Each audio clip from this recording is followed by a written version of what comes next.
and it hits me, oh my gosh, this is that triangle. You know, there's explanation for everything that occurred in the Rendlesham Forest incident that doesn't involve aliens at all. It was completely silent.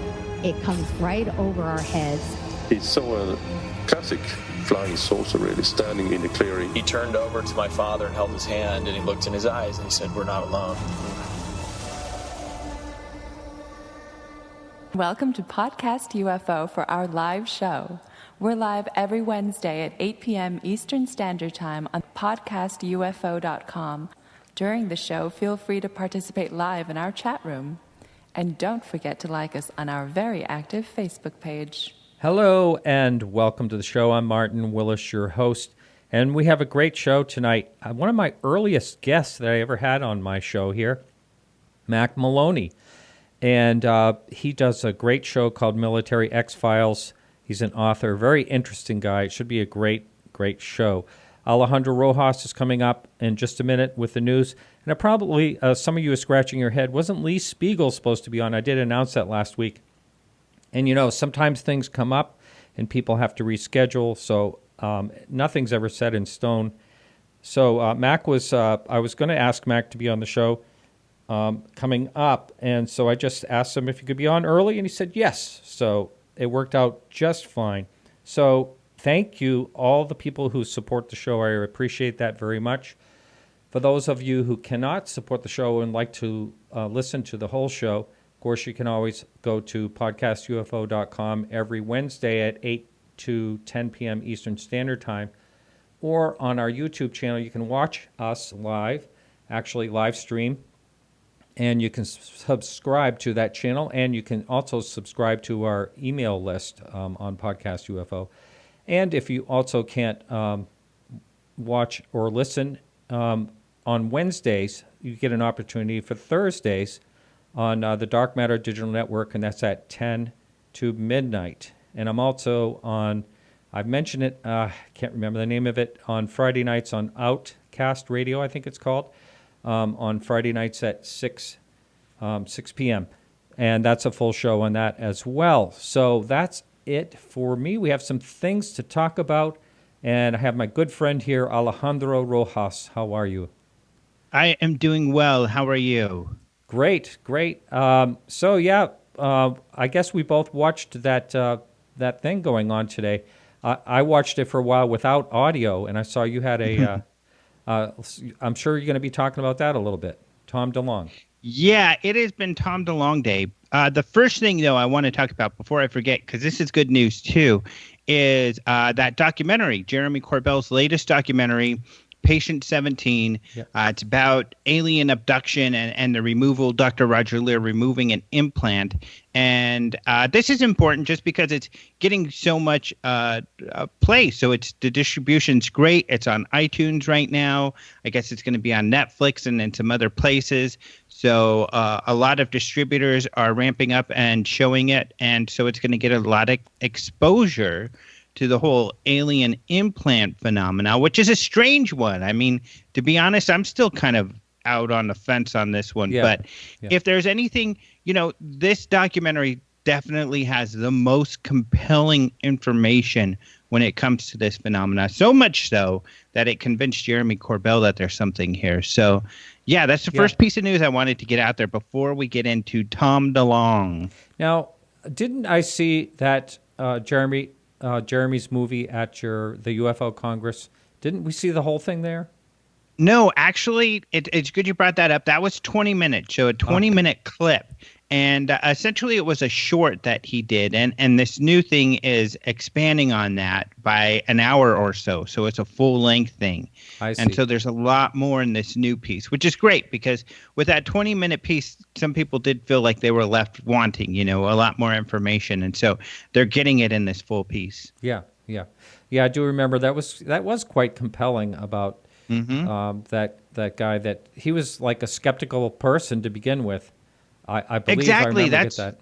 Yeah. Yeah, you're right. And that's what's really interesting about this. I guess the guy's even still skeptical that, what Roger Leir removed from his leg even had anything to do with what his abduction experience. But this is not a typical kind of alleged abductee. He's a very grounded person. He's not the type of person. Yeah, if you looked at this guy, and if you knew him, I would feel right off the bat that this is probably someone who thinks all of this is total BS. Yeah. But and that's what makes him a really credible person and makes this even more compelling. Right. The leg even had anything to do with. So Tom DeLonge, let's get into that, because that's been a crazy couple of days. Even for me, I've been on the phone with DeLonge and his people quite a bit the last couple of days leading up to this, and then in the aftermath. And I think it's really interesting.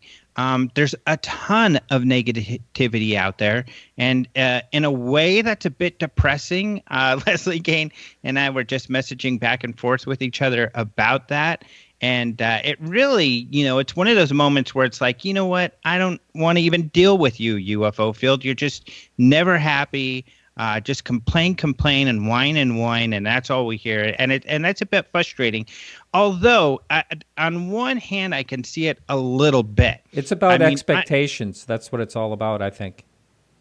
Well, and I agree. And I guess that's one of the reasons why I have a harder time sympathizing with those people, because I come from a more skeptical and kind of cynical perspective. And when we gave him the Researcher of the Year award at the UFO Congress, it was not for what he claims he's going to do in the future.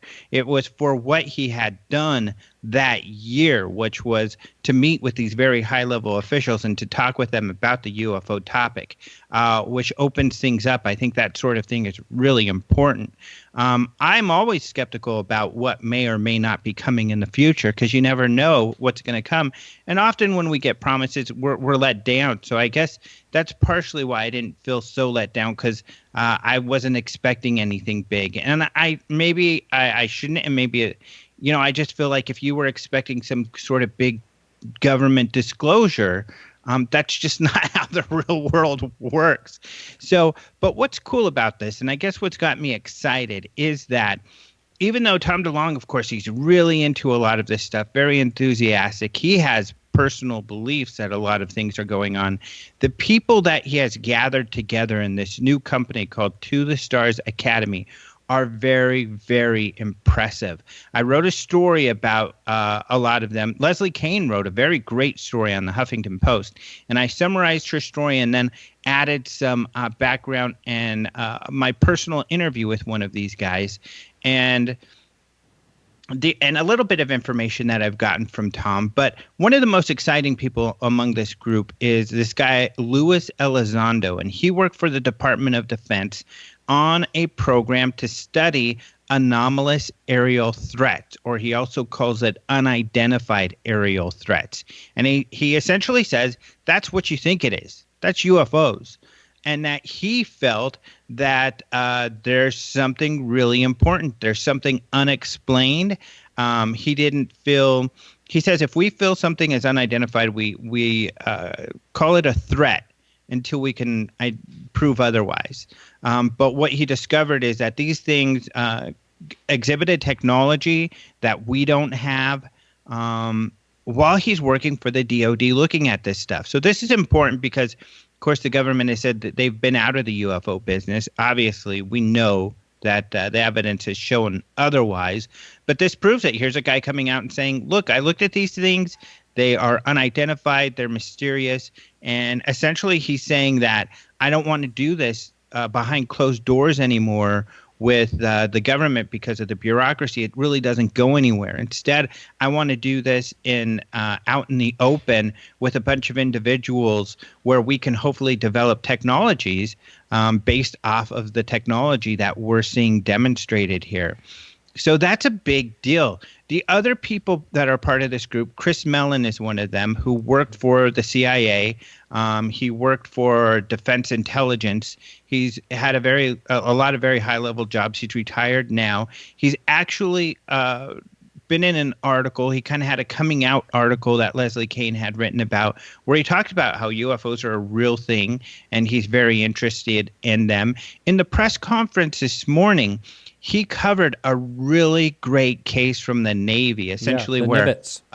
Yeah, the USS Nimitz case where they had seen this, George Knapp is calling it a tic-tac shaped object, an elongated kind of white object, and that these jets had chased it and everything. A great case. And I did post a transcript to the entire event so people can see that at openminds.tv. Mm-hmm. But the guy I talked to who is also very interesting is Jim Semivan, and he has spent 25 years, a whole career in the CIA also.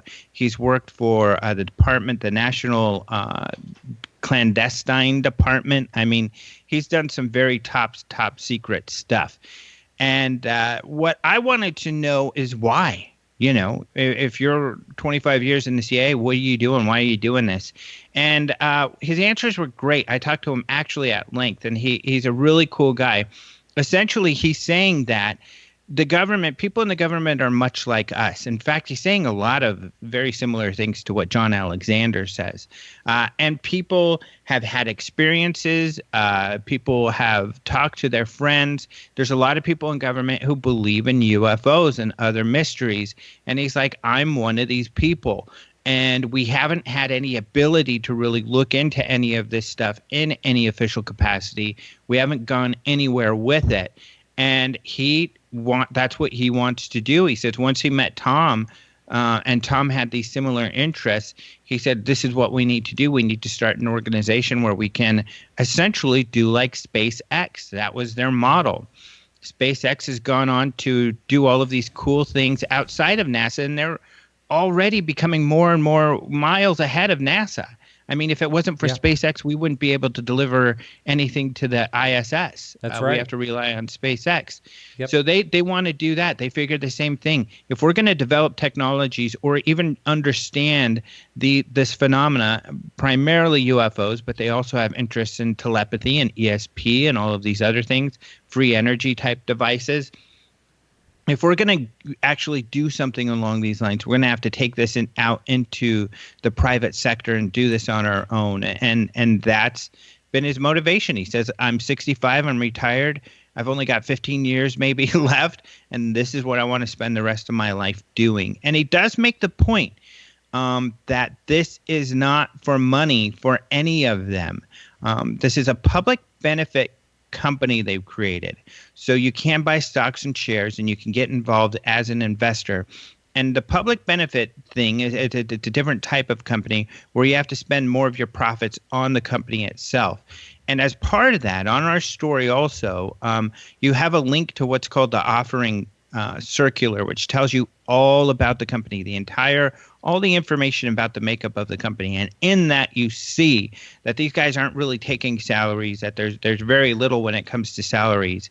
It's more about, just getting money to fund these projects. And what they want to do and what they want to rely on people like me and you and others in this community is to find people who are working on research projects, then to fund those projects, to try to discover more about all of what's going on here. It's kind of Bigelow 2.0, but even bigger and better, in that these are more high-level, credible people. Not that Bigelow didn't have that, but these are people with real insight.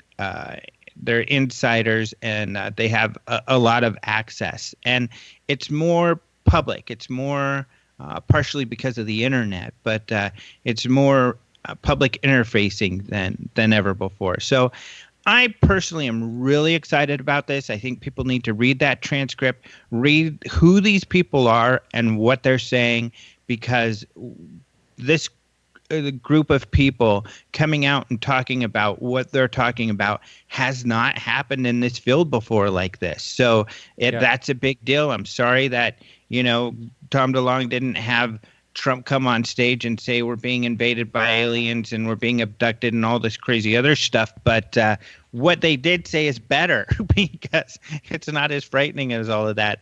And it gives us hope for this field, I think. Yeah, besides he tweeted anyway.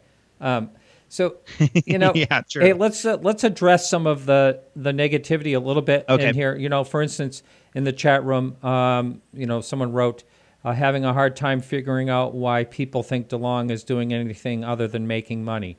I'm sure that's par for some of the typical comments that you were talking about. I know, but and with all due respect, it's an ignorant statement. And I know that's strong wording, but it's true. I mean, that means that you have not gone through and read what they're doing or trying to do. Because if you read what they're doing, that you can, like I said, read all about the corporation and where that money is going. You can also, I mean, you haven't done your research if that's how you feel. And I think that you need to do that research. And Leslie's provided information, 2 stories, one yesterday, one today. I provided information and the group themselves to the stars. If you go to their website, there's an abundance of information to show that these guys don't need money. Tom DeLonge does not need your money. The way they're going to make money is through other ventures, such as the entertainment industry and the entertainment things that he does. He's going to be channeling that money to this organization. So, all right. What about some of the other things you've heard that you think are wrongly quoted? Well, I think that that this has all been done before, or that that's definitely one. That these guys are still employed by the government.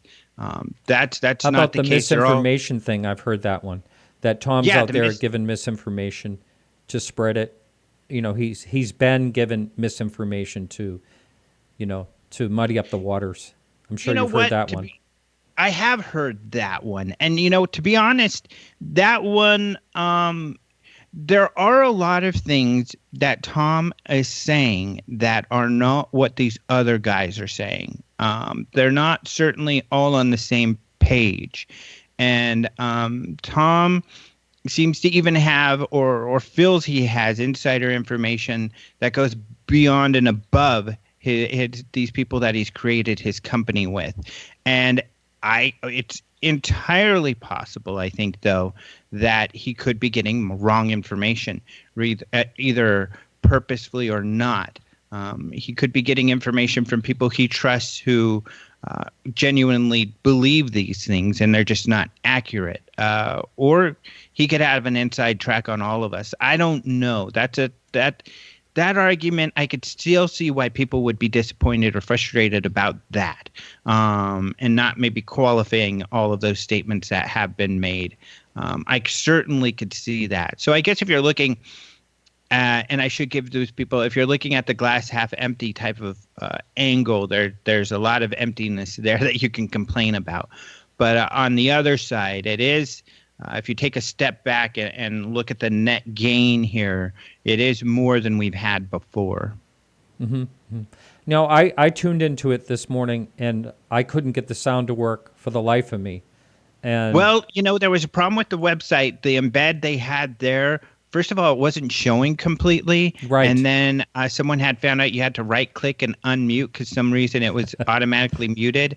But luckily, the live stream on Facebook was really good. And then we posted that on our site, too. And those were working fine. But the site, Yeah, that's where I finally got to after communicating with a bunch of people, I finally got to the Facebook site and got to watch it. And then I watched it over afterwards.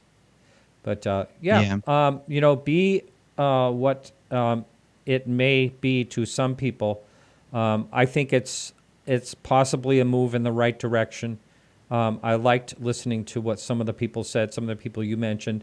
Hal Puthoff was interesting. He's always an interesting character. And then also, if you read the website, there are a number of people that are getting involved in this that have great backgrounds. So, it's more along the lines of at least some people in science are taking this more seriously. It's gearing toward that.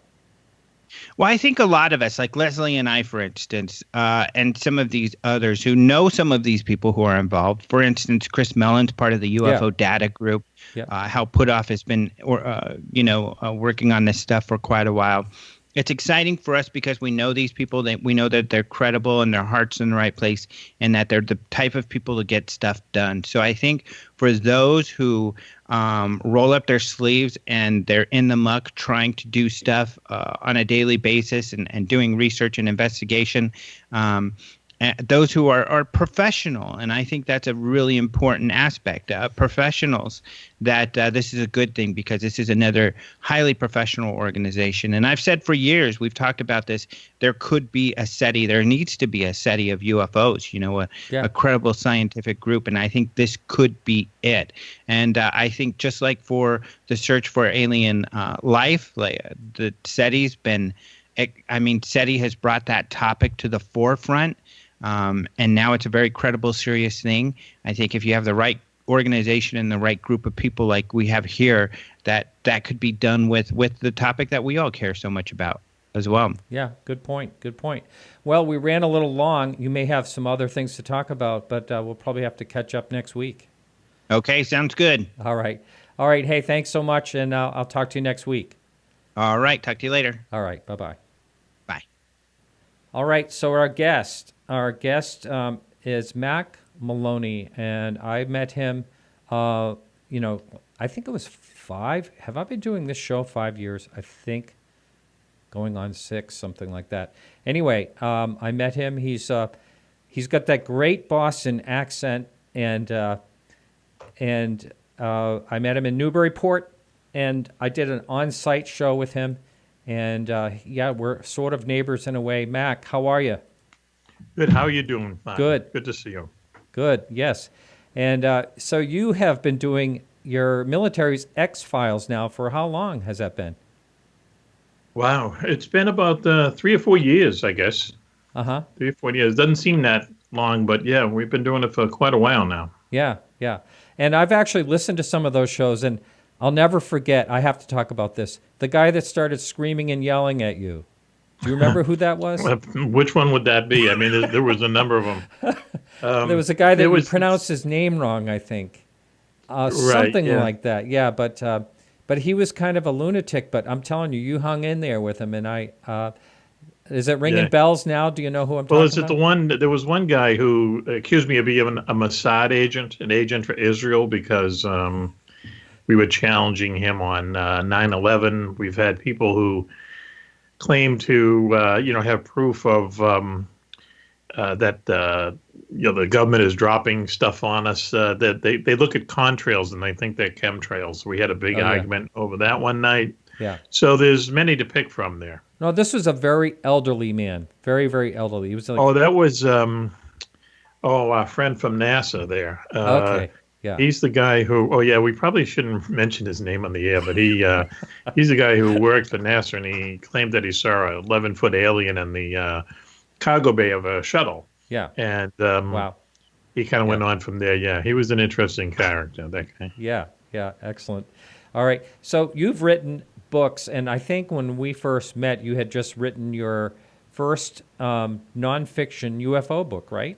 Mm-hmm. And what was it? What was the name of that? It's called UFOs in Wartime. It's just accounts of people seeing lots of UFOs in wartime. Just had this idea, for a long time. It just seemed like I've read all kinds of UFO books, even as a kid. And it just seemed like people were seeing UFOs a lot when there was some kind of a war going on. And so we looked into it a little bit, and it went all the way back to Alexander the Great. And you can go right through all of history. And sure enough, it just seems, I think we make a pretty good case for it, for whatever reason, that people see more UFOs in times of war than during peacetime. Yeah, and there's some theories that I have heard about that, and one of them being, time travel, that someone's, going back, trying to find, a certain situation so they can capture it and be an eyewitness to it. Mm-hmm. Was that part of your book too? Well, we talked about it, as if these people might be, it might be simply something as time tourists from our future. Yeah, time tourists, yeah. Yep, come back to see history being made. There's a few interesting things that kind of go along with that, in that, we have stories of British bombers in the middle of the night bombing some German city in World War II, and all of a sudden, they would see these craft riding right off of their wing, just kind of riding along with them, and just like as if they were observing them. And lots of people saw them. They were called Foo Fighters back then. But there's no evidence at all that any of them ever shot at our planes, shot at anybody. The Germans at the end of the war, the Germans told us being the Allies, we thought they saw them too, and they said, we thought they were your secret weapons, and we said to the Germans, we thought they were your secret weapons. So, but there was no case of them shooting at anybody. I know there was lots of people out there, want to believe that the Nazis had help from aliens and so on, and that UFOs shot down B-17s and stuff like that. None of that is true. But I think just the fact that these things are kind of benevolent, they're observing, just kind of gives you that idea of, that maybe they just want to see history being made. Have you ever had the opportunity to actually talk to anyone that's actually seen one of the Foo Fighters when you were doing your research? Let me think. Good question. No, we talked to people in Sweden about two interesting cases: the ghost flyers of the early 1930s, and then the ghost rockets of 1946. And those guys had talked to people who had seen ghost rockets in 1946. That's the closest I can get to that. But they had very detailed accounts of these ghost rockets over Sweden, over all of Scandinavia in 1946, right after World War II. Ended, and a lot of people thought that they might be German buzz bombs that the Russians somehow got a hold of and were shooting at Sweden for some reason. But they shut down that theory pretty quickly. The United States got involved because Sweden was a neutral country. They asked the British for radar, and two gentlemen, Jimmy Doolittle, who ran the 30 Seconds Over Tokyo raid, and a gentleman named Sarnoff, who went on to create NBC. They were called over there, a secret mission by Truman, to see what was going on. And all the evidence they saw was that these things were not anything that they had ever encountered. They looked more like cruise missiles than anything else. So that's the closest we came to talking to people who had direct contact. We were once removed, but still a fascinating case. Right. The ghost rockets is another thing that is very intriguing. I've talked to Klaus Svahn from Sweden, real interesting guy. And we talked to him too. Yeah, he's great, that guy. Yeah. Oh, he's wonderful. Yeah, and but they're still ongoing. Which is really amazing. There's still ongoing sightings. I think in they saw one crash in a lake like 20 years ago or something like that. Right. Yeah, they had these. It was that whole thing is really strange because people would see them flying over, as they say, Sweden and other countries in Scandinavia, and they would see them flying in formation, 2 or 3 of them flying in formation, and they were picked up on radar, and they were picked up visually. So it was like one of the first times that you had kind of evidence, electronic evidence that something was up there. But and then there was a Swedish Air Force pilot who rode alongside one for quite a while, and his little drawing description matches a Tomahawk cruise missile, of these days. So it was like one of these things where something seemed, I don't know, caught in the wrong time era or whatever. But as you say, what was very strange, even strange about these things, is that they used to fall into lakes, and then the Swedish Navy would go into the lakes, and they would find no wreckage. They'd have lots of witnesses saying, we saw this thing go in the lake, and by the time they get down there was nothing there. So very strange. Yeah, the ghost flies of 46. They're not quite UFOs, but there's something strange in the sky. Right. Now, from what I understand, going back to wartime and UFOs, from what I understand, Dr. Richard Haynes was doing some research for Vietnam and in Korea. Yep, and he was doing the work on Vietnam, and he gave us a lot of information on Korea. Korea's very interesting history in the a very interesting chapter in the history of UFOs. What about Vietnam? Because I've said a number of times on this show that someone had an insurance agent that I had talked about investigating UFOs in Vietnam. What does he have to say about that? Was there a lot of activity there as well? Yes, it was. And it's a very strange war because there was just like a lot of different stuff going on there. A lot of drug use. A lot of airplanes and aircraft squeezed into a very small kind of area, as Korea was.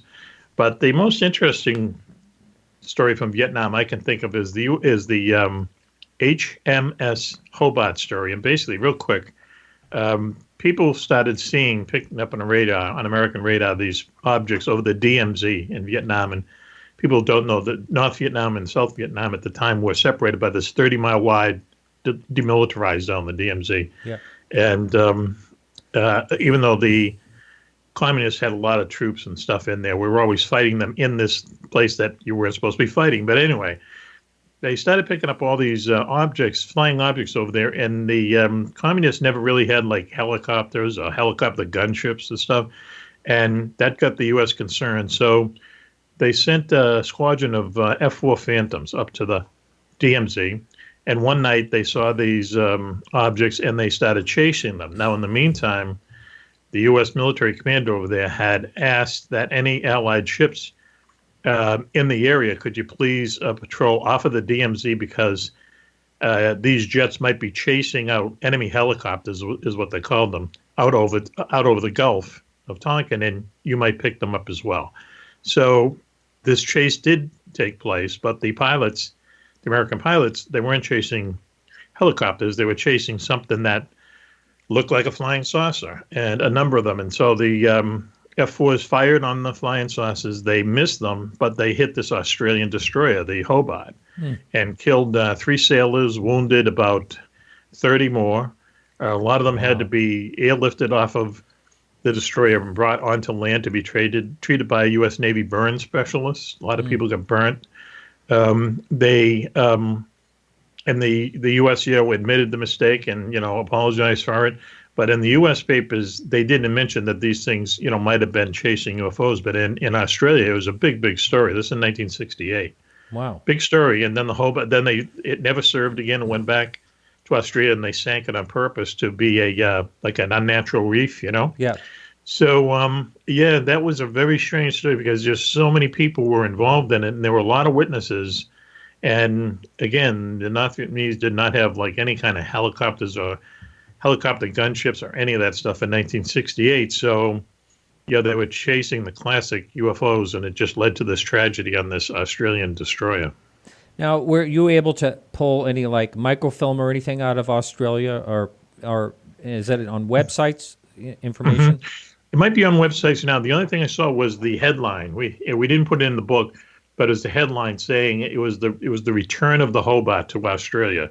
People had been waiting for it to come home, and they they mentioned the UFO aspect, and then like anything else, it died away. But nothing that we could find in American papers had the flying saucer angle. Yeah, wow, that's interesting. Now, I know you also did a book on Area 51. Mm-hmm. Beyond Area 51, yep. And what beyond Area 51? So what does the title insinuate, actually? We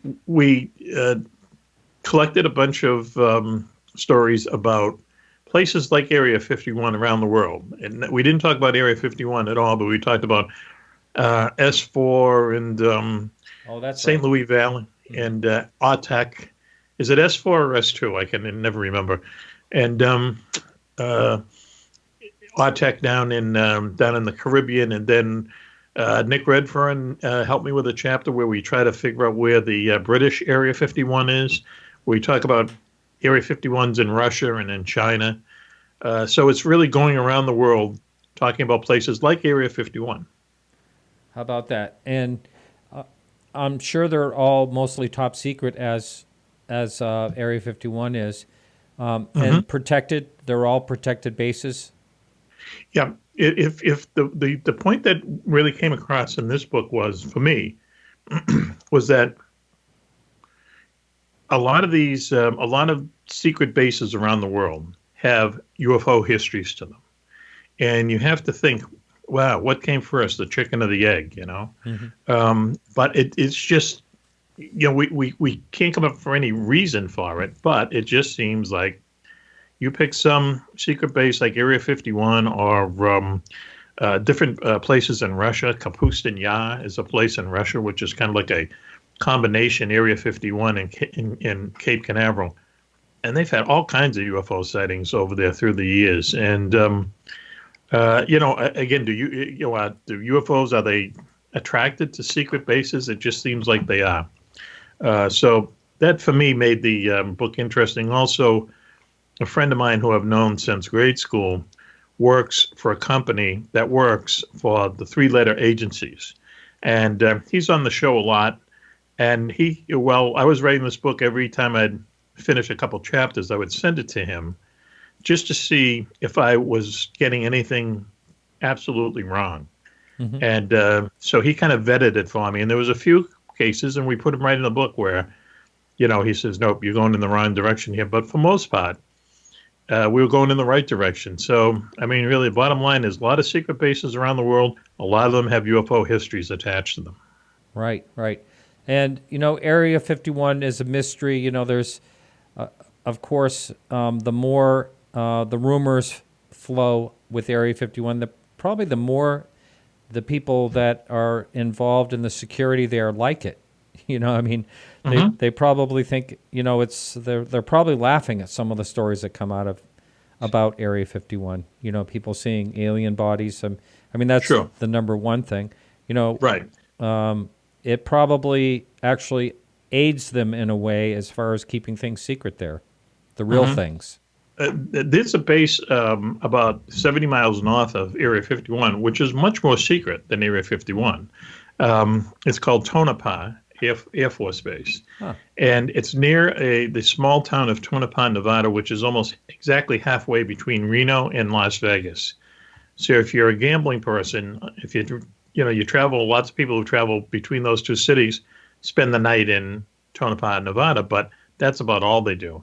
But about 15 miles outside Tonopah is this base where, for instance, when the stealth fighter first came out, the U.S. Air Force had the stealth fighter for almost 10 years before it was made public. Well, they flew it out of Tonopah. What they did was they would put, used jet fighters, A-7 jet fighters that used in the Vietnam War. They would put them out on the runway, so Russian spy satellites would see these kind of ordinary A-7s. They put the black boxes from the A-7s into the stealth fighters, and they would fly the stealth fighters around at night. But if you were someone in a control tower, you would think that they were A-7s. They went to this length, to keep the stealth fighter secret. And lots of people from the town worked on this base. You had to have high security. Not one person talked. That was a secret that was kept for 10 years in this country. You couldn't do that these days. But it just shows you how kind of little known this place is. So the stealth fighters moved out of there probably 12 years ago now. And so what are they doing there now? Who knows? Yeah. But that's where really, really secret stuff is. Area 51, to me, it's kind of like the most famous secret base in the world. Everyone knows about it, Yeah. There are other places out in that Nevada desert that are much more secret. And, there's a lot of speculation comes up about the possibility of technology being, we're always 20 years behind on knowing what is out there. Mm-hmm. And what do you think about that statement? Do you think that might be accurate? I don't, do you mean that we might have captured technology and we're working on it all the time? No. Type of thing? No, I'm sorry. That we only know about things like 20 years after they're developed. That 20 years might be, that might be long. I'm going to say 10 years, easily 10 years. And someone once reminded me when I was researching these books, he says, you got to remember that 9 out of 10 secret projects, especially airplanes, don't go anywhere. They might do one prototype, and that's it. Mm-hmm. They might crash or whatever happens, and right. But they learn a little bit from that, and they put it into the next one. They learn a little bit from that, and the next thing you have like something like the B-2 stealth bomber, right? People out in that area, they see strange stuff in the skies all the time out there. A lot of them are these, prototypes that, as you say, they might fly once and crash. Who knows? But people see them. They look strange to them.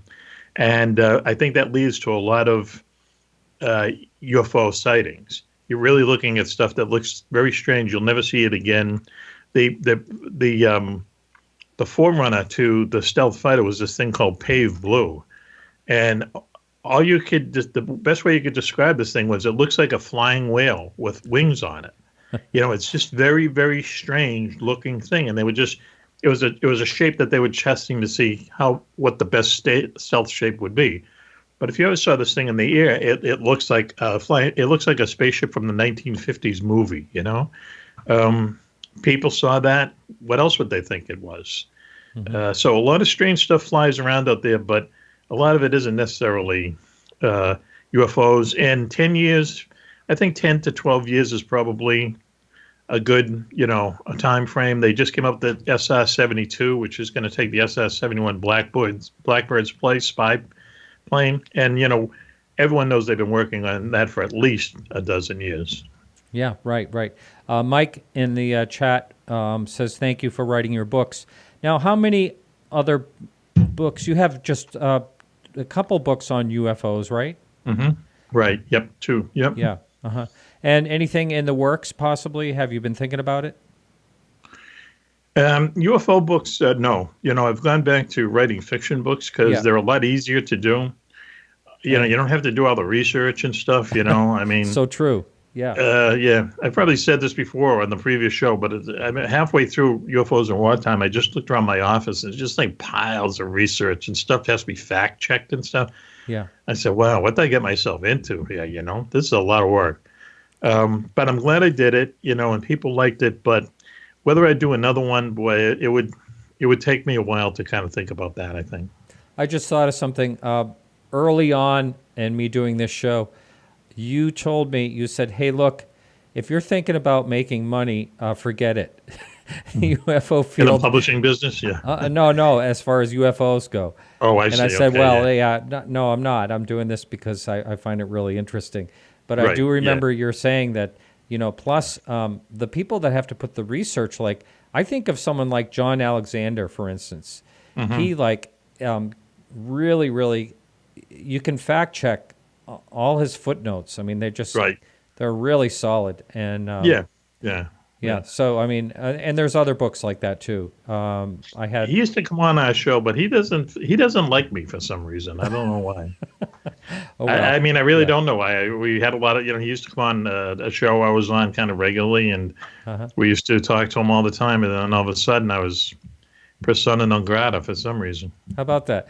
Now, how you have your show one time a week, right? Is it one day a week? Yeah. Yep. And you've been going for at least 3 years, and you have actually gone out into other topics as well, all different types of topics. Yeah, right. It's like, we get together, myself and I have 2 co-hosts, a guy named Juan and a guy named Commander Cobra, and I they're remember both Cobra. veterans. Yeah. Cobra works for he's was in the military for 20 years, pilot, helicopter pilot, and fixed wing aircraft pilot, and now he works for a military contractor.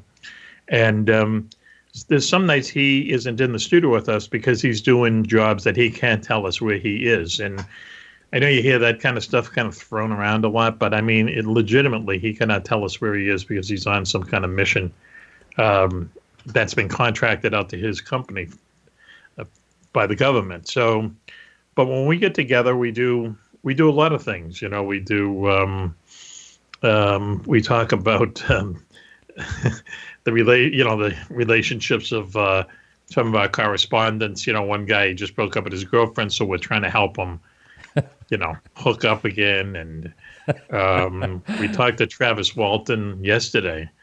We went to a UFO conference in Leominster this weekend, and we happened to call. We wanted to get one of the organizers on, and she was driving Travis Walton to Logan Airport, and we got him to tell us that he's been around the circuit enough that, because of his celebrity status, he gets to meet a lot of girls, There you go, so, getting captured, getting abducted by aliens does have its good points, it seems. And he told us that, we're going to have him on and talk a lot about it for about an hour sometime. So, someone said once and I hate to use this, but they said if Howard Stern had a UFO show, it'd be like this. And it's not quite as crazy, but we do some pretty nutty stuff. Yeah. You have fun, which is really important. Mm-hmm. Yeah. That's great. So let's talk a little bit about, I mentioned to you ahead of the show, we should cover a little bit about UFO stories in New England, since we're both sitting in New England right here now. And so Massachusetts, the state where you're out in Plum Island. So Massachusetts, there have been a lot of very interesting sightings there. There's any in particular that you really paid attention to, when it was happening? Years ago, when I worked for the local newspaper up here, they had like a flap up here near Salisbury Beach where people were seeing these UFOs, very detailed UFOs. I'm talking about maybe early 80s. And they came down over the marshes. This is the next town over from Newburyport. And what really struck me about them was that they would describe these things in such detail, and then they just went away. Lots of people saw them, but where they picked up on radar, things like that. I don't think so. The Exeter, New Hampshire one is one of my favorite ones. That's a really crazy one. We were just talking about that the other night, and boy, the stuff that went on in the Exeter incident, they call it, is just really something else. There's the Bridgewater Triangle is very interesting. People I know live down there. They go to school down there, and they go into that place, and a lot of really odd stuff happens down there too. So there's been a number of UFO sightings in Leominster, Mass, as it turns out, where we just were. New Hampshire, Massachusetts have a lot of sightings. I think Michigan, next to California, Michigan is the second largest. It is the second state with the largest UFO cases reported, but New Hampshire and New England has to be right up there.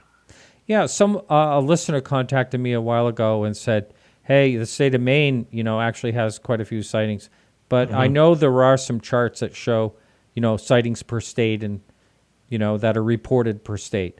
But as I'm sure there's probably many more sightings that are not reported that are seen. There's a very small percentage of sightings that were actually reported." Right. Oh, yeah, for sure. I mean, I think it takes a lot for a person these days to report a UFO. I think that whole kind of crazy factor that the CIA introduced in the early 50s, where they actually, bought news stories to spread around the country, making fun of people who saw flying saucers, when at the same time they were testing their own spy planes, flying them over major cities, and then checking the next day to see how many people reported seeing UFOs, because it gave them data on how high you can fly these things before you're not seen, and how fast you can go and stuff like that. So that whole ridicule factor that they entered into, kind of like into our DNA back in the 50s, still holds today, I mean, I've never seen a UFO. If I saw one, I think I would report it. There are, you can go onto websites where, even in Massachusetts alone, someone sent this to me, and there are like probably a half a dozen really good sightings in Massachusetts every week. But I just think it takes a lot for people to say, okay, I'm definitely going to report this, especially if you're an airline pilot or a military pilot. Then you're never going to report it. Right. So I'm sure thousands and thousands go unreported. Yeah, I know my sighting that I had, I didn't report it. I didn't know really how to report it. I called the police department. I didn't know who to call. And never once occurred to me for a second that I could do something online. I never even thought that way. And that may be the same way now. I'll tell you a quick story. I've never seen a UFO, but a few years ago, we were here on Plum Island. Down the southern end of it is a federal reservation. And we were down there at dusk, my wife and I, and we were on this boardwalk. We were looking at these huge waves that were coming in after a hurricane, and we looked over these marshes that stretched to Ipswich, as you would know the area, right? And we see these two clusters of blinking lights coming right at us, different colors, blinking, crazy, chaotic, but coming right at us. And I just said to her, I says, wow, this is it. We're going to see a UFO. There was nothing this could have been. Flying low and very fast. And they went over us, and there were two medevac helicopters following each other. Wow. And they were like flying ambulances, Mm-hmm. And I could have sworn I would have bet $1,000 that these were going to be UFOs, and they weren't. So it just proves people see a lot of things every day, and they're not UFOs, drones. We have a woman on, Cindy Bailey Dove, who does a drone report every few weeks. And she's just proven to us by the number of times she's been on that, the U.S. government has been flying drones since the late 40s, all during the 50s. You just didn't hear about it. But, I hate to say it, but a lot of UFO sightings from the 50s on, a lot of them had to be drones, and they're not, they're not from outer space. So there's a lot of stuff flying around up there, and you just got to, make sure that when you see something that is really something out of the ordinary. I mean, then you report it. Right. And, one of the things, talking about reporting, one of the things that's very important that I've brought up a couple of times is for you to immediately stop whatever, you were going to be doing and write everything down because, memory is fallible. And also, if you have other witnesses, you want them to write something down too. You compare notes after. Right. But yeah, I think only the people that would be like listening to a show like this would know to do something like that. Other than that, they wouldn't know. Normally, no one would know exactly what to do after a sighting. Right. I'm sure a lot of people call the police. Yeah. But what are they going to do? But a lot of times that they call especially if you're in a small town, and if there's a cop who can actually look into it. Many times they see the same thing. They see the UFO. Yeah, it's strange, and I think a lot of it too has to do with whether you live near a military base or not, because there's a lot of activity up here in the southern part of New Hampshire, and Pease Air Force Base has been up there for years. And these sightings just seem to cluster around Air Force bases. And so people say, what you're seeing are the airplanes. But they say, no, because if you live near an Air Force base, you know what an airplane looks like coming in. You know what a F-16 looks like, or a KC-135 tank. You know what they look like. You're almost an expert in it. And when you see something that doesn't look like one of those things, then you are a really good witness. And a lot of people see strange things around you. I grew up with a bird's eye view, a perfect view of Pease Air Force Base. Mm-hmm. I lived in Elliott, Maine. I was on top of a hill called Winter Hill. We had grew up at a really nice house on top of a hill overlooking the river. Across the river was Pease Air Force Base. And my sisters and I used to sit on the front lawn and just watch what was going on over there. Yeah. And we saw weather balloons. We saw all kinds of really odd things. Matter of fact, we thought we were seeing a UFO when I was a little kid, but it was just a weather balloon. But it was really weird because it was going up and down. And I remember it had an orange stripe on it. And, just this white ball with an orange stripe going up and down, That was a SAC base for a while, Strategic Air Command Base. Yeah. And we were talking to someone the other day who told us this story. They were up there on a tour for some contractor, and they got a call. Pease Air Force Base got a call saying you have to clear, your largest runway for it. And they have the place is enormous, and they do have these 10,000 foot runway. Right, and I think the shuttle, it was like an emergency place for the shuttle to land. That's how long this runway is. So they said, you have to clear this runway for us. We're aircraft and we're having mechanical issues. And they said, well, where are you? And they said, we just left UK airspace, but we'll be there in about 35 minutes, and we have to land. And it was the SR-71. Oh. The Blackbird. And one of them landed, and one of its engines there was something wrong with it. They just wheeled it into a hangar. They worked on it for 5 days, got it working, and then in the dead of night had to take off again.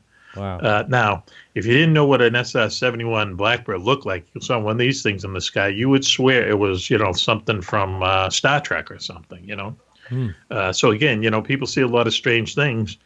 Who knows what, half of them are. Right. I was actually at an auction gallery in Amesbury, Massachusetts. A friend of mine owns, and the woman that worked in the gallery was looking up something about me on the internet, and she goes, "You do a show on UFOs?" And then she said, "I had a sighting in local, in Massachusetts, of a triangle." She said she was really young. She got out of the car. It hovered over the car. Her aunt was driving, and they saw it. And so this was and she said it was reported in the paper the next day. Now, that was back, I don't know if you remember that. There was triangle sightings in Massachusetts way back when, I think in the early 80s or late 70s. Mm-hmm. There's a lot of activity like that out in the western part of the state as well. At this conference we were at this weekend, the Greater New England UFO Conference, which was really, really good, Leominster, Mass. Yeah. One of the speakers told the story about how when he was a kid, he was driving around in the area out there, and they came to this intersection, and it was mother, father, and 3 kids in the back, and the father stopped at a red light, and then he pulled the car over, and he got out of the car and started looking at something up in the sky, and the kids tried to get out, and this guy, he was like, he's an adult now, but he was like about 6 years old, and he said, all I can remember is my father pushed me back into the car. But of course, that made him want to see what it was even more. And they looked out, and there was a triangle-shaped object hovering right above this intersection really late at night. Scared the kids, scared the whole family. But he said it really left an impression on me because my father didn't want me to see it, you know. So he just thinks that it was just, you know, something he shouldn't have seen or whatever. But yeah, but he saw it, and there's a triangle-shaped object just hovering there. You hear about them a lot in this area. Yeah, yeah. I have a friend in, I don't know where he was then, but in Massachusetts. But, you know, he had a sighting with his friends, and this was a weird sighting because it was a negative sighting. Like, they all felt really upset, you know, kind of like what you were talking about a little bit. The father didn't want the son to see it, but they never talked about it, which I think is, you know, they kept their heads down after they saw it. You know, and just walked home and didn't talk about it. You know, I have an older brother who was in the Air Force for 22 years, and he actually went to Area 51 a couple times to work on jet airplanes that had needed engine repair there. But he was serving at Nellis Air Force Base, which is right outside of Las Vegas. And he told me when he first went in the service, he was down in Charleston, South Carolina, working on F-4 Phantoms, and they used to do it at night because it was cooler than doing it during the summer down there. And he said one night this object just came down right down on top of them. It was like 10 feet off the top of this jet that they were working on. And he said it startled us, so we all jumped underneath the jet, and we just laying there. And he says, I can just see the light still on the tarmac, and it was really crazy. And then the thing took off. And he said the biggest mistake I made was we actually reported this to the higher ups, and they were immediately, there were 4 of them. They were immediately put into 4 separate rooms, and, you know, someone in civilian clothes would just come in, and they would just ask them over and over again, okay, let's go over the story again. Let's go over the story again. You saw this, you saw that, this happened, so on. And then they'd say, well, your friend said it was this, and just almost like a interrogation in some kind of a murder trial or something. And finally, my brother he says, after 4 days, I just realized, you know, what they were trying to get us to do. And basically what they wound up doing was signing a statement saying that they saw a reentry vehicle from Cape Canaveral, which makes no sense at all. But he just wanted to get out of it. They just wore them down. Until it was, and made it clear to them that you're not going to get out of here until, you know, you basically, you know, see our line of thinking. Now, it would be a better story if you knew my brother. He's completely different from what I am. You know, he's just very conservative, you know, doesn't believe in conspiracies or anything like that. He's just, you know, one of these people whose feet are solid on the ground. He told me that story once, would never tell me the story again. And something happened to him, you know, something happened to him. And I think it's happened to a lot of vets. Yeah. I think a lot of veterans have seen stuff, and they've gone through a situation like that, or, you know, people say to them, don't talk about this or you lose your pension or whatever. You know, we have real quick, we have a thing we call for the amnesty for any veteran who was told during his service career, don't talk about UFO or you'll lose your pension or, you know, whatever. We think there should be a blanket amnesty for all those people. Just think of how many stories would come out, how much more research we would be able to do. Wow. If these guys could come out and talk about it without fear of being, you know, some kind of retaliation by the military. And if we could ever get as far as the Pentagon to ask them to do something like this, it would be interesting, because if they did it, it would be great, because I think there'd be a tidal wave of news stories, stuff we have never heard of before. And if they said no, then, well, you know, more proof that they're hiding something. You know, so I think that would be really good. I do too, and that's very similar to what I've heard someone say about airline pilots. You know, if airline pilots could speak freely about, you know, sightings, how many more would you hear of?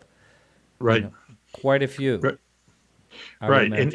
And Dr. Richard Haynes, who we talked about earlier, he worked for NASA, and he was one of the guys who put the Gemini capsule together. So this guy, you know, knows what he's talking about. And he told me that after 9/11, the number of sightings by military pilots went through the roof. Not that UFOs had anything to do with 9/11, but what we had more jets up there flying around. We had more opportunities for these pilots to make sightings, which kind of goes back to the UFOs in wartime thing is more UFOs spotted because we have more airplanes in the air because it's war. You know, I mean, we never really, we give you the stories, but we can never really come to figure out what the conclusion is. But this is kind of the same thing. More military planes in the air, more UFO sightings.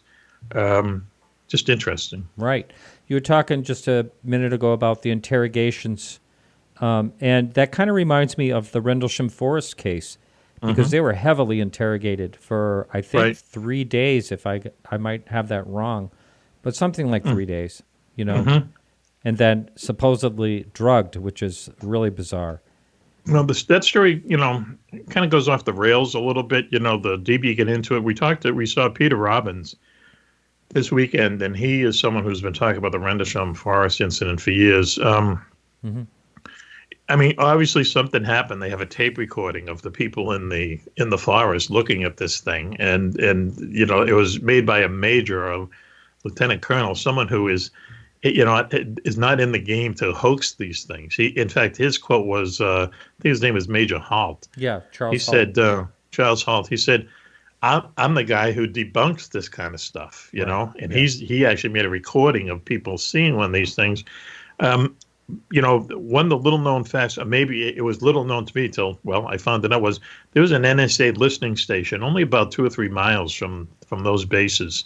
And also there's, in that part of England, the East Anglia part of England, there's lots of UFO, there's a long UFO history in that part of England. So what went on there, I don't know, but you're right. They were, same thing as my brother's experience. They kind of separated them and took their stories and tried to trip them up and finally just wore them down to, you know, who knows what. Yeah. During the news, Alejandro Rojas was brought up, Christopher Mellon, Chris Mellon, a few different times, and he was on this show. I was the first person to interview him, and George Knapp interviewed him. I actually set that up for George to interview him. But so he doesn't do a lot of interviews, but if you do catch the video of him with Tom DeLonge today, he talks about the USS Nimitz and that sighting.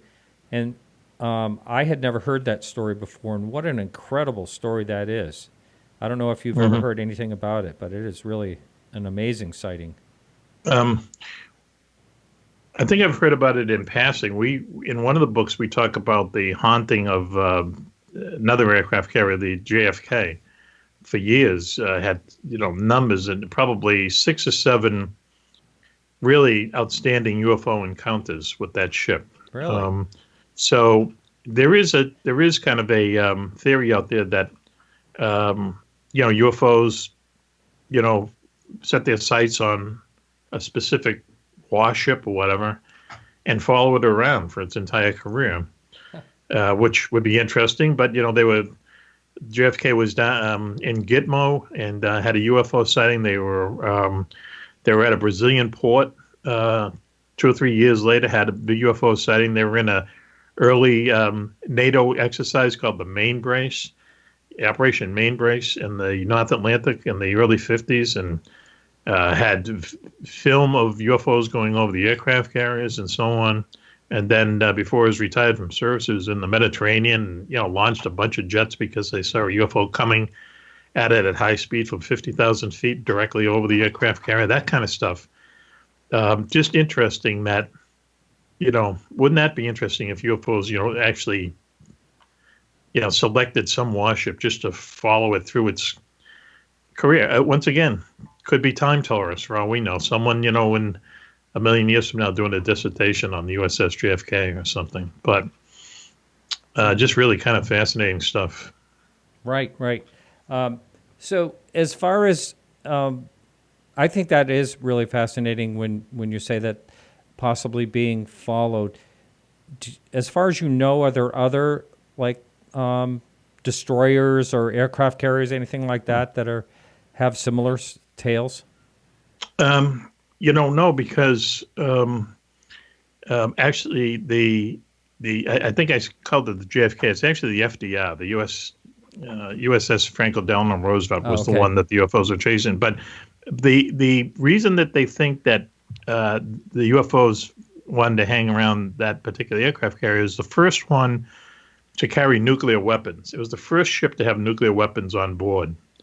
And it wasn't nuclear powered, but they had nuclear weapons on board, and they used to fly them off of the deck and so on in these kind of small Navy attack craft. So there is definitely a history of UFOs having a lot of interest in places where nuclear weapons are made. The Hannaford research labs up in Washington State. I mean, they made the fissionable materials for the first nuclear bomb, and like the day after that was tested down in New Mexico, UFOs start showing up all over this place in Washington, in the state of Washington. Then there's all kinds of stories about how they, were like haunting our ICBM bases for years, all during the 60s and 70s, where UFOs would fly over these, scattered ICM bases out in the prairies, out in the middle part of America, and they would shut off their power. They would retarget some of these things. They would do all kinds of stuff. Parade magazine and had a huge story on it back in the 70s. One of the best stories in the general press that I've ever seen about UFOs. And also Peter Jennings, shortly before he died, he did a 3-hour special on UFOs, really, really good, and mentions a lot about the ICBM bases. So once again, there is a definite history of UFOs being interested in where we have our nuclear weapons and where our nuclear weapons are manufactured. Right. I've had Robert Hastings on a number of times over the years, and that's, I remember asking him the question, what's your best guess on why these things are, found tampering with, the missiles, and he says it's like, stop what you're doing, Right. It seems like that. It seems like we want you to know we are here. It's like what I got out of that. There were places out, there's a base out in Colorado that has something like 150 silos. And one night, UFOs like literally turned off almost half of them. Now that's a significant amount of our nuclear retaliatory power, let's say. If there was a Russian first launch, these are the missiles that we would have to launch to, destroy them as they were destroying us. And for half of them to be offline on any particular night is a huge security issue. But because UFOs were involved, you didn't hear about it. The military, insisted on calling them unidentified aircraft and so on. But just really strange. And that whole idea of, stop what you're doing, or it's more like we know what you're doing, but we want you to know that we're here too. And it would happen to Russian ICBM bases as well. So, but it's something that the military, the government, our government, obviously wants to kind of keep under wraps, because I don't believe that they know anything more about the UFOs than we do. I think that they have more evidence. I think they have film and so on. I think they know they exist, but I don't think that they know where they come from. And that's why this whole idea of not letting us know because it would upset civilization and stuff. I just think it's that someone would say, well, we pay you, billions and billions of dollars every year to, to the defense of this country, and you don't know what these things are flying around and you're not doing your job. So that's my opinion on why they keep this thing under wraps. I agree 100% with you, and I've said that a number of times that, I have the feeling that the government, if any part of the government is interested in following, UFOs, what's going on, they probably know as much as we do about their origin. I just have that feeling like they probably don't know any more than we do. Right. A great story is Gordon Cooper, who was, one of the original Mercury astronauts. He was an Air Force pilot in the early 50s, and he was at a base that was very close to the Russian border, or the communist border in East Germany. And he reported seeing, and his whole base did, dozens and dozens of disc-shaped objects going over this base, like every day, coming from the west. And coming from the east and going west, and they would scramble, and these things were too high to fly up to, and so on. So finally, they just stopped scrambling for them. So then you fast forward 8 years, and he's out in California at testing new airplanes, and he's it's a place called Muroc back then, and he was in charge of these two Air Force sergeants who had set up a camera at the end of a runway to test new landing procedures by these test airplanes. So these two guys were out there with a camera, and they caught on camera a disc coming out of the sky, landing, and then taking off again. A flying saucer shaped disc. They ran back to Gordon Cooper because he was their commanding officer. He knew all about it. He called a special number in the Pentagon. The person there said, "Get the general's plane at your base and fly the film footage to us right away." And Gordon Cooper was sure he was going to be called before some kind of a hearing or whatever to talk about this, because he saw this, and no one ever called him. He never heard anything more about the film ever again until he wrote about it in his book. Now, the interesting thing is 2 years later, he's picked to be one of the Mercury astronauts. They must have had to go through unbelievable security checks on that.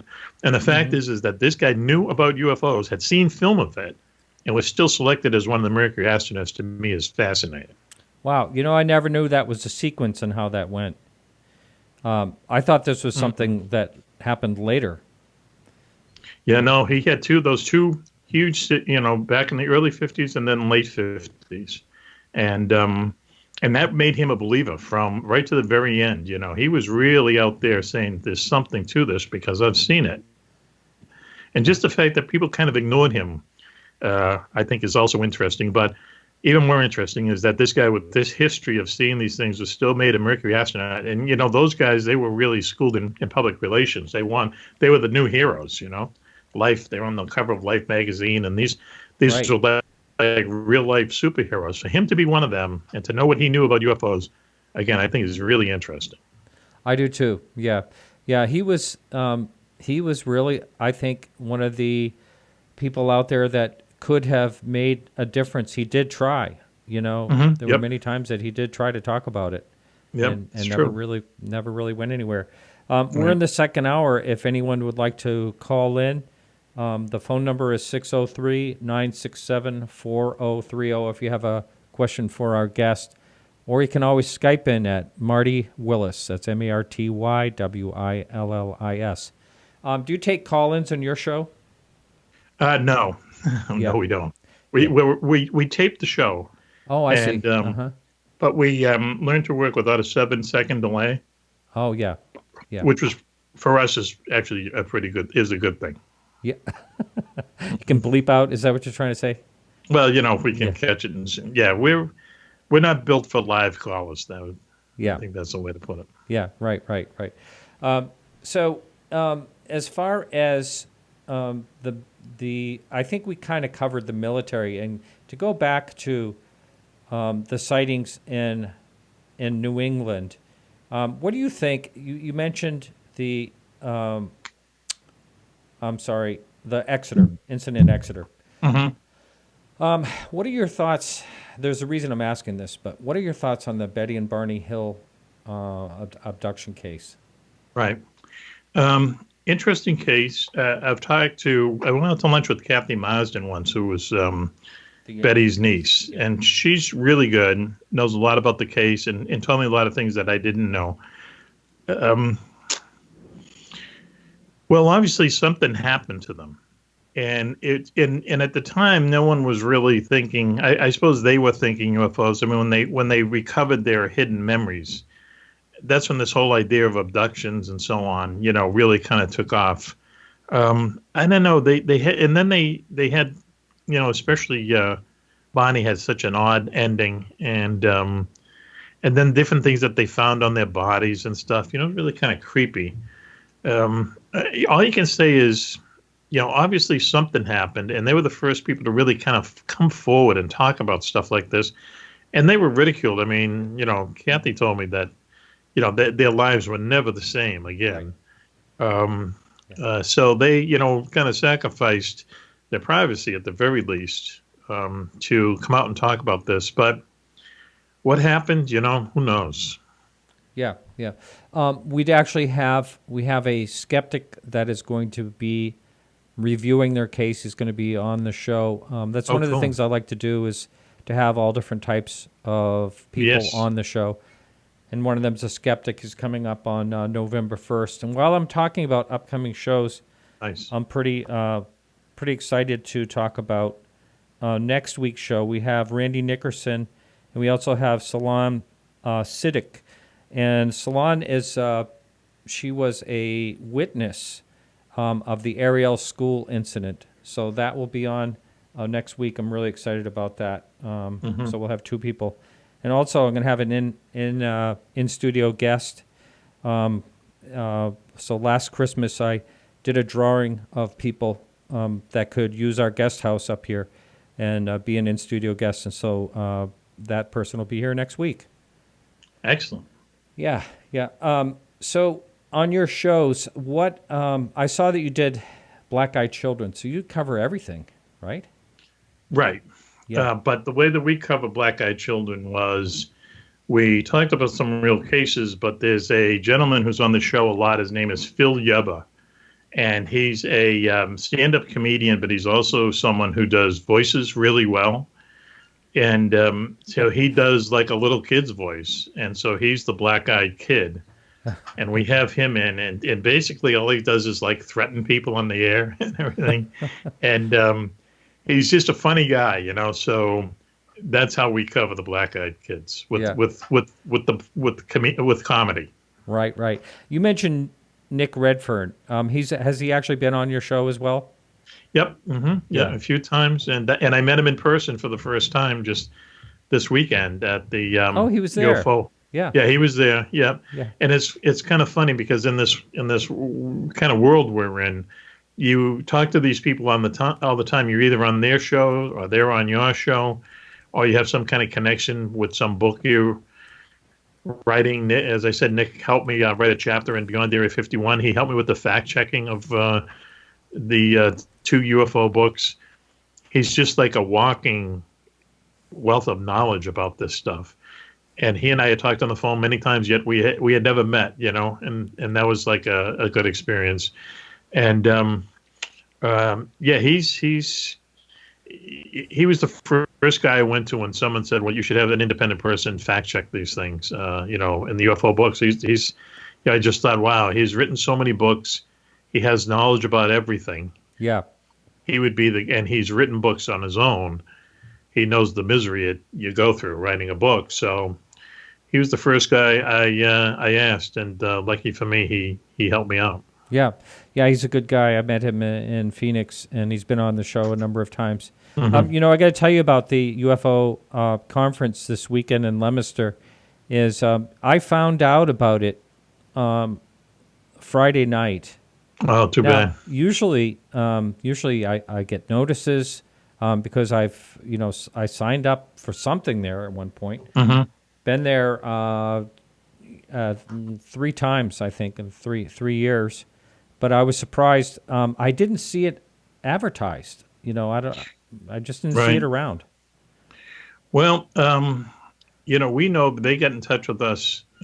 Willie Miranda is one of the co-organizers. He got in touch with us about 2 months ahead of time. We had them on the show. And then we did a show before a live audience about 3 weeks ago, which was interesting. We had about 25 people in the audience, and he was one of them. And Susan, she was also the person who helped put it together.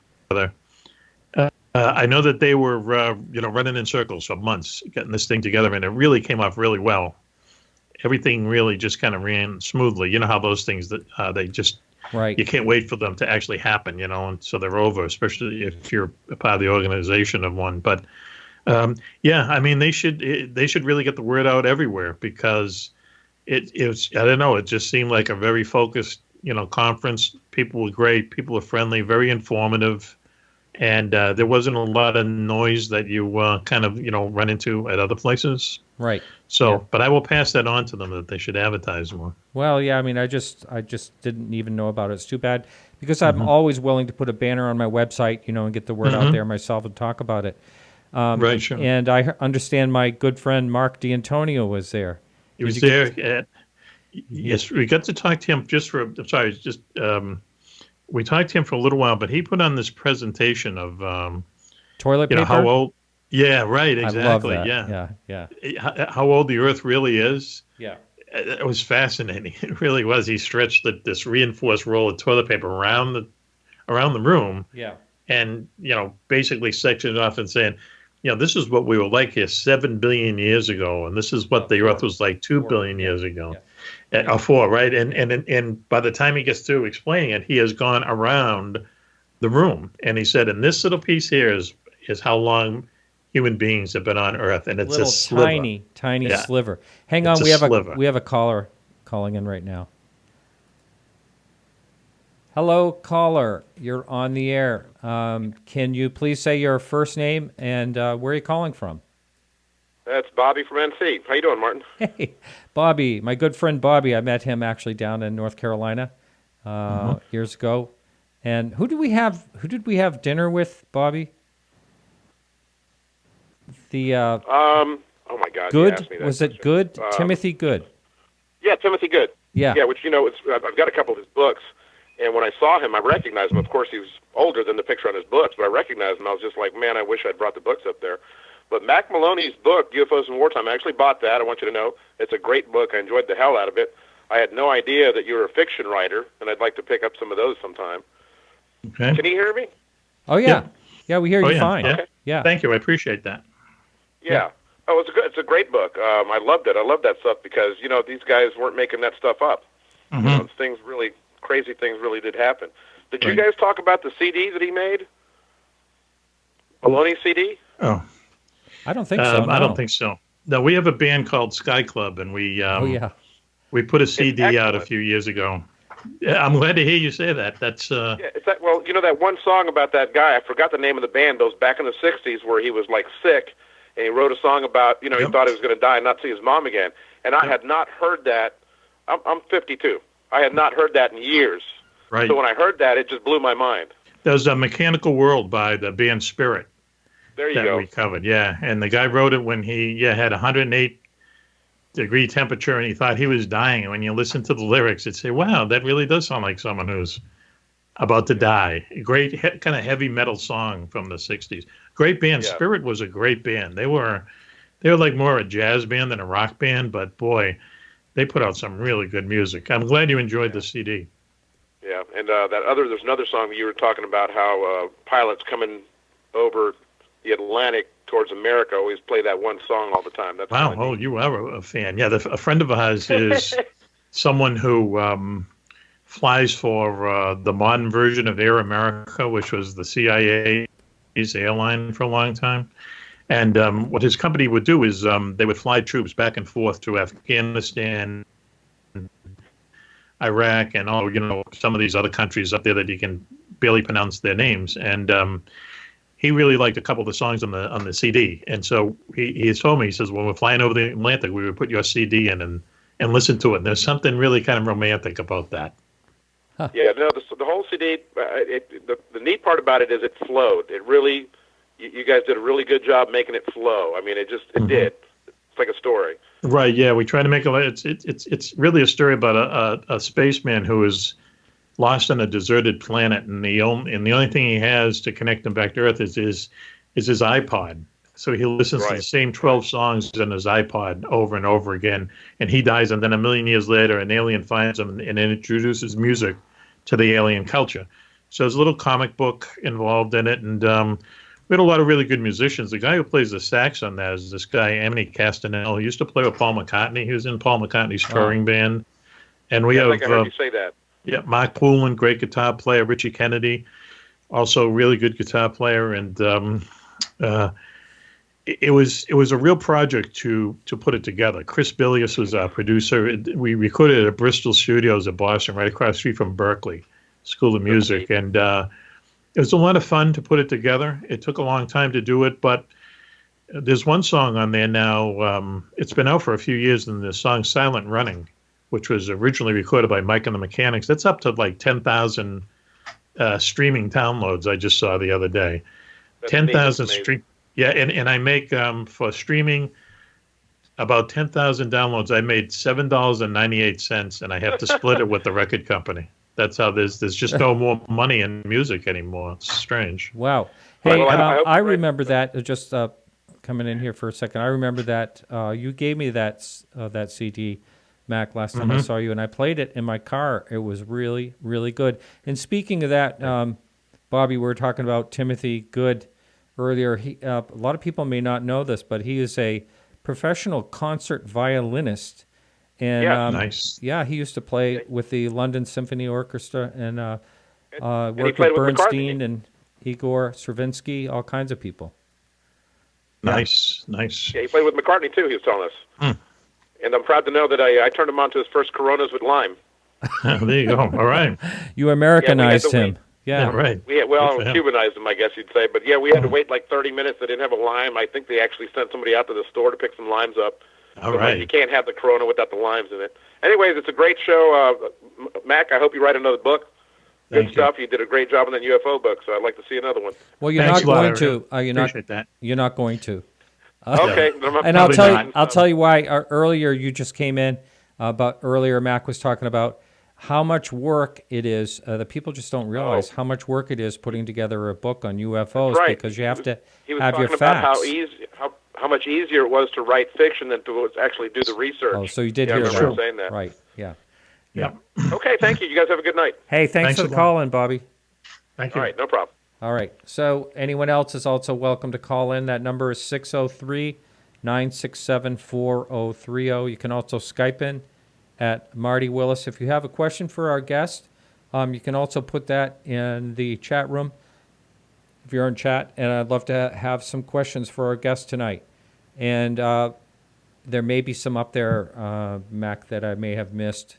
They go pretty fast sometimes. And someone was talking about a sighting in Manchester. And, you know, it does seem like there is a lot of in New Hampshire. There is a lot of sightings in New Hampshire. A lot going on there. And what's unusual about that is that, you know, Pease Air Force Base now is not what it used to be. It's now it's a slightly commercial base now, and I think they just still fly the refuelers out of there. That's right. Yep. So, and that's about it really in New Hampshire. And once again, going to this idea that you see lots of things near military bases. There's not really any military bases that I can think of, large ones in New Hampshire or Maine, unless you're really way up there on the border. Massachusetts, same thing. You have Otis Air Force Base down the Cape, and West City Air Force Base, I think it is, in the middle of the state. That's about it. Right. I know there's one in Maine, northern Maine, way up near the border where there's been some major UFO incidents. Is that Loring? That's exactly it. Yes. Yep. And we've had a guest on the show, UFOs Over Maine.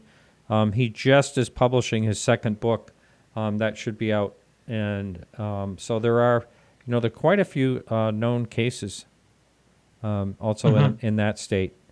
Right. Of course, the Allagash always comes up, and that's one of the big main ones. Right. Yes.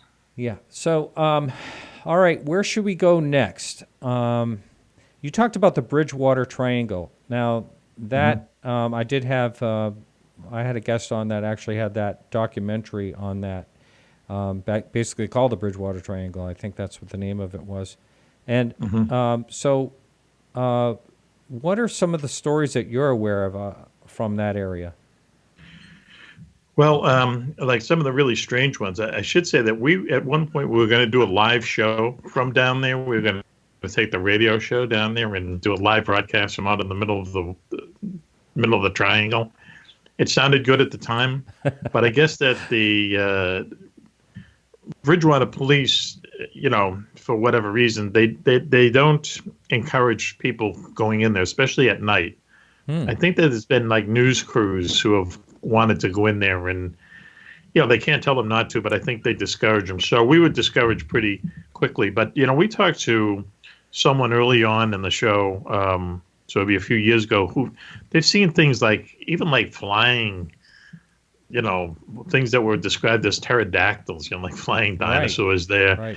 Right. Swamp creatures, Bigfoot, lots of UFO sightings. And then, there were stories there where people would see a little kid in a bunch of trees looking out at them, and they would try to go after, I'm talking about like a kid maybe 6 or 7 years old calling to them, and they would try to find the kid and couldn't find him and could still hear their voice and stuff.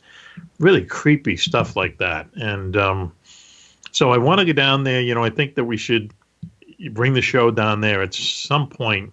Exactly how we would do the format, I'm not sure. But, hey, it's right next door, so why not, Yeah, that's right. Yeah, that's a real interesting idea. Yes, I know there was some, I think there were some Satanists there. There was some, actually human abductions, kidnappings is what I mean. And I remember they found this house with some weird things in it. Not a house, like a hut in the middle of the woods. Yeah, with some scary really stuff in it. And they had some clown sightings down there about a year ago, too, just to make it, the cherry on top. Yeah, the clown thing is really bizarre, isn't it? Right. Yeah. We covered that. Yeah, we did about, we would report on that last year, right around this time, where people were seeing clowns everywhere. And really kind of talk to, in fact, we had a real clown on, and we would, Dribbles the clown, and we would talk to him about it, what he thought about it. But it's kind of funny how stuff like that multiplies so quickly, because I think the first reports were people saw clowns in a forest in Ohio, and then all of a sudden people seeing clowns in Georgia and Florida and stuff. Right. And then there's a story that when we were doing it, one of our researchers, Steve Ward, went back into some archives, and he found out that in Newton, Massachusetts, which you'll know about, right? Yeah. It's let's say an affluent part of the Boston area, that police pulled over a white van there in the mid '80s, and there were like 6 or 7 guys dressed like clowns in it. And I don't know what they had. They were up to something. They had different kind of paraphernalia and everything. And I forget, I think they held them for a while, and and I guess eventually let them go. But it was like the middle of the day in the middle of the summer, and no one ever really got to the question, why are 9 clowns riding around in a van in Newton, Massachusetts, of all places? Yeah, they should have been in a Mini Cooper. Isn't that what they do? Or something, yeah. Pack into a Mini Cooper? Right, yeah. But I would love to know the story behind that story. Yeah. Hey, we have a caller coming in, and I'm going to join him to the call, and I don't know why, but I can't. Here we go. Hello, caller. This is Martin. Please identify your first name and where you're calling from. This is Ryan from South Carolina. Oh, Ryan, you're the caller from before. Yes. How are you? Yeah. Welcome to the show. Okay. Yeah. All right. I hope I didn't interrupt. We were in the middle of the clown story. I don't know. No, I think we just... no, that's it. We finished up on clowns, yeah. I wanted to ask your guest, since the subject is military and UFOs, what are his thoughts on the Cash Landrum incident? Because I've always felt that if there ever was a UFO sighting, that probably was a secret military deal. It was that. What are his thoughts on that? What is the incident again? I didn't hear them. The Cash Landrum. That was in Texas. Are you familiar with that particular sighting? No idea. No, never heard of it. Well, I'll talk about it a little bit. Okay. I had Colby Landrum on, who was, I can't remember, maybe 4 or 7 years old at the time. Okay. And, well, no, it's closer to 6. Yeah, I can't remember his age exactly, but anyway, I had him on my show, and I had someone that did some deep research, and they were co-hosting with me to ask him questions. He remembers the whole thing. You know, he remembers crawling underneath the dashboard, you know, and the heat that was coming in and all that. Also, of course, he remembers his aunt and his mother getting sick and all that now stuff. I remember, yes. I'm familiar with the case. This is where this really incredibly elaborate UFO chased these people down the street, and they were driving in a car and kind of followed them. And then the mother and the aunt got very sick and with some kind of odd cancer or something, right? Right. It was like a diamond shape. Radiation poisoning. Yeah, wow. Yeah, diamond-shaped craft, and then there were these choppers. You know, chasing it. So, by the way, while we're on this topic, I had someone that listened to that show, I don't know, maybe a year ago, and contacted me and said that he actually witnessed the whole thing in Texas and gave some great details. And so I connected him to the researcher Kurt Collins, who's looking into that right now, connected them two together, and I haven't heard about what happened. So it's sort of like a collaboration, but also Michael Schratz, who he does military research. He listened to the show. He contacted me right away, and he said he's 100% certain that was a military craft. 100%. Right. He's been on our show talking about the Hudson Valley sightings, and he is really good at explaining that whole situation with the Hudson Valley, huge triangles flying over the Taconic Parkway, hundreds of witnesses every night for like a week or so. I just remember back to the case that you're referring to, how the two women, got radiation poison, and it really affected their lives and affected this kid's life. Yet you had this really incredible description of this fascinating UFO, very detailed, and these helicopters that seem to be either chasing it or escorting it or whatever. That's right. Yeah. Crazy, man. Yeah, yeah. So do you have any other questions for our guest? Just his opinion on it. I mean, if that's... I guess I got it. So anyway.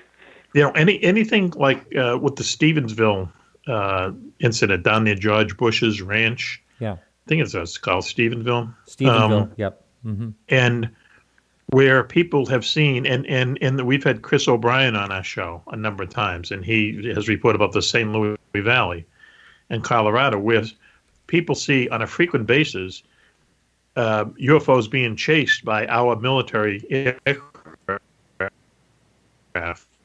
Still, there's an equal number of stories that people see our aircraft like escorting a UFO. They'll be flying alongside it, not chasing it. Mm-hmm. And and you say, well, wow, what's the difference? Why are you chasing some and escorting others? And that case that you referred to. That's what happened in the Cash Landerman. These helicopters supposedly were chasing it, escorting it, or whatever. Yeah, whatever. And you see this happening in the sky, and you say, what's really going on here? And there's a number of incidents like that you just can't put your finger on what could possibly be happening here. Yeah. All right. Hey, well, thanks for the call. Hey, thanks for taking it. All right. Take care. Talk to you later. Bye. Bye-bye. Yeah, cases like that are really interesting. Now, I have a friend up in Canada that is a fellow appraiser. We worked on an appraisal together, and down in Georgia, big, huge appraisal. And I somehow had a conversation and brought up the fact that, I'm interested in UFOs and do a show on UFOs. And I never know how that's going to go. You absolutely have no idea. And he said, he says, I'll tell you about my sighting. I love when that happens because it's someone that's not really into the topic that's actually going to talk about it. And right, yeah, that's cool. Yeah, so he's up in Ontario, Canada, and he had a house party, and everyone was out on the deck outside and out on the patio and, barbecue and all that. And all of a sudden they saw this disc. They heard an afterburner of a military jet, Canadian jet. And so everyone, was drawn to look up in the sky. And they said it was a perfect shaped disc, just like a big, huge, round thing just moving through the sky and this jet chasing it. And he said everyone looked up, and he says, and this was another thing. He said nobody wanted to really talk about it afterwards. Right, yeah, funny. But he said he kept his eye on the newspaper day after day, and he never saw one single thing about it. He said, right. He said that was the most bizarre thing, is that he said no one reported it wasn't in the newspaper. Right, yeah. I mean, that's crazy. I mean, down at in the Bahamas, down near Artec, which is the Navy's Area 51, you have a lot of people who are out there on boats. You have a lot of vacationers and so on and so forth. Stuff goes on down there all the time. People see UFOs coming out of the water and things. Never anything in the paper. Never anything reported in the general press, you know. Who knows why, you know. Maybe some people just aren't that interested. But in my opinion, you know, you look at the top-rated movies of, let's say, the past 20 years. A lot of them are related to, well, like E.T. and Independence Day and War of the Worlds. And people love this as entertainment. You think that the news media, of course, the media in this country is just far beyond any kind of saving, in my opinion. But you would think that someone like on CNN or someone would put on like a UFO special every week. You know, this is what's happened, because people obviously want to learn about these things. It's fascinating to a lot of people. What are UFOs? It's fascinating to everybody. What could they be? And they've been around for so long, yet we don't have any real explanation for them. We watch movies about them. We watch TV shows about them. We read books about them. Yet the media seems to ignore them, which is, I find that fascinating. You think it would be the other way around. Yeah. Well, when a UFO story comes up in the news, a lot of times you'll hear the X-File music, and it's sort of being made fun of. Yep. Not always, though. I do have to hand it to some people that take it pretty serious. And I know the news station that George Knapp works for in Las Vegas, whenever a UFO story comes up there, they take it solid. They're not, no ridicule there. And right. Yeah. So I hate to do this to you on the air, but I have to take another call for about 2 minutes. Is that possible? I'll come right back on. Well, you know what? Let's. Do you have to grab the call right now? So go ahead and grab it. Yeah. But basically, what I'm going to do is we'll just end the show. Okay, you sure? I don't want to goof you up here, but no, I understand these things happen. Get the end of this now. So go ahead. All right. Thanks a lot, Mac. You take care. Thank you. All right. I really appreciate it, and yep. I really appreciate you having. And come on our show sometime. Okay. All right. Thanks. Yeah. Join the just fun. Let me know. You can dress up as like a clown. Okay. That would really go for me. I would love to do Thanks that. a lot. All right. Thank Take you. care. Yeah. Bye-bye. All right. So I will open the lines up. If anyone, the lines are wide open. If anyone wants to call in, you're welcome to at 603-967-4030.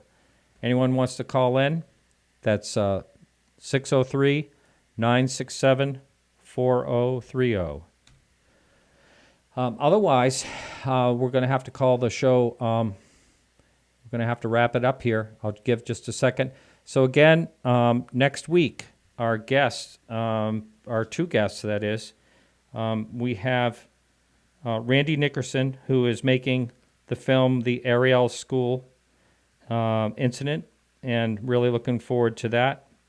And so he'll be coming on, and he also has a witness of the whole event. Now, I've actually talked to one of the witnesses already, Emily Tripp, I want to say her name is. I'm pretty sure that's it. She was very interesting. And as a matter of fact, she was at the UFO Congress, and I saw her there, met her there in Phoenix. And when she did her story, I will tell you, she got pretty emotional telling about what happened, and it was contagious. Everyone, not everyone, but a lot of people in the crowd got pretty choked up. It's an amazing story. The 65, I think it was, school children had that amazing encounter, and so she'll be coming up. And I'm not sure exactly how to pronounce her name, and I hope it's her. It's Salma Siddiq. Looks like we have a call coming in. Hello, caller. Thanks for the call. Your first name and where are you calling from? Mike from Indianapolis, Indiana. Oh, Mike, in the chat room. The Mike in the chat room? Yep. Hi, Mike. Welcome to the show. How you doing? Great to have you on. Make sure you have your mute on your computer or, the show. We just don't want feedback. I think I just heard a little bit, but it sounds good now. So do you have a question, or you want to talk about a sighting or anything? Sure, I'll tell you about a sighting if you want. Yeah, absolutely. Go ahead. Okay. I am an abductee, so I've had a lot of sightings, but there's one in particular sighting that blew away all the others, and it happened on March 10th, 2009. I was sitting in my bedroom. I was getting ready to go to bed. It was about 10:15 at night, and a gray alien walked through the wall. And they never done that before. So it kind of shocked me. And it turned and it looked at me, and the whole communication was telepathy, but it basically said to me, "Come with us, I want to show you something." And I was like, that's really strange. So my first reaction was, like, in the first minute, I was like, there ain't no way I'm going with this thing. Because I didn't know what it wanted. And I didn't know what it wanted to show me. But I thought about it for a while, and I was like, they have never done this before. This is, like, really odd behavior for them. So I was like, I wonder if I could miss out on something really big. So I finally decided I'm going to go with this thing. So for the next 8 hours, I was abducted, fully awake the entire time. And Mike, to make a long story short, yeah, pardon me. What time of day was this? This was, the abduction started at 10:15 at night, and it ended about 5:45 to 6 in the morning. And how many years ago was this? This was, the exact date was March 10th, 2009. Okay. And all right, so you go ahead and continue with your story, and I've got a couple of questions for you. Sure. So I went up with this thing. We went up to a egg-shaped craft, and then we went up to a cigar-shaped craft, and we flew out to their homeworld. And I'm standing on the craft, and I'm having a conversation. There was two beings on the craft. One I called the commander, and one was like the subordinate. And the commander,